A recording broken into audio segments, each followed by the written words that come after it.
Now, the government's considering a new tax on property developers to help raise £2 billion towards tackling the cladding scandal. That's after MPs rejected attempts to protect leaseholders from the huge cost of removing dangerous cladding. Thousands of flats were found to be covered in the same unsafe cladding that helped the Grenfell fire spread, and the cost of removing it can run into tens of thousands of pounds. A Lord's amendment to the Fire Safety Bill to give leaseholders a bit more protection was defeated in the House of Commons.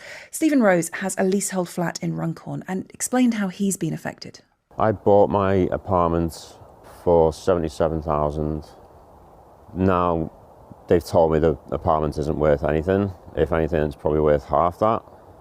And given the fact, obviously, the cladding situation, that bill is going to be added up on that as well. 35 to 40 grand for that. That's just the tip of the iceberg. You've got the fire levy, which you had to pay for, new smoke detectors, new fire security.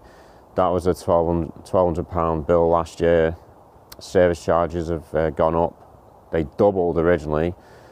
With the buildings insurance, they've quadrupled. Buildings insurance is now £2,000 a year, and that's money I can't afford right now. It's getting to the point now where I'm considering getting a second job just to make sure I can actually afford to actually live here. Now, the government says it's made £5 billion available to remove cladding from taller tower blocks and is working on a loan scheme for lower-rise buildings. But Peter Apps, deputy editor at Inside Housing, says the problems go further. The government has put a pot of money up to pay for cladding removal.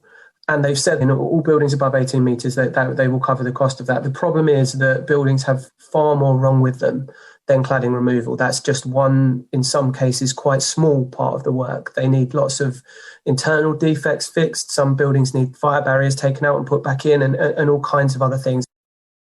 It's been estimated that as many as 700,000 people could be affected by this issue. So let us know if this is an issue that you're struggling with, or maybe if you work in construction and you're seeing some of these issues, get in touch. It's the hashtag #WakeUpToMoney on social media, or you can text 85058. And I'm sure that this is a story that we're going to look at a lot more in the coming weeks and months.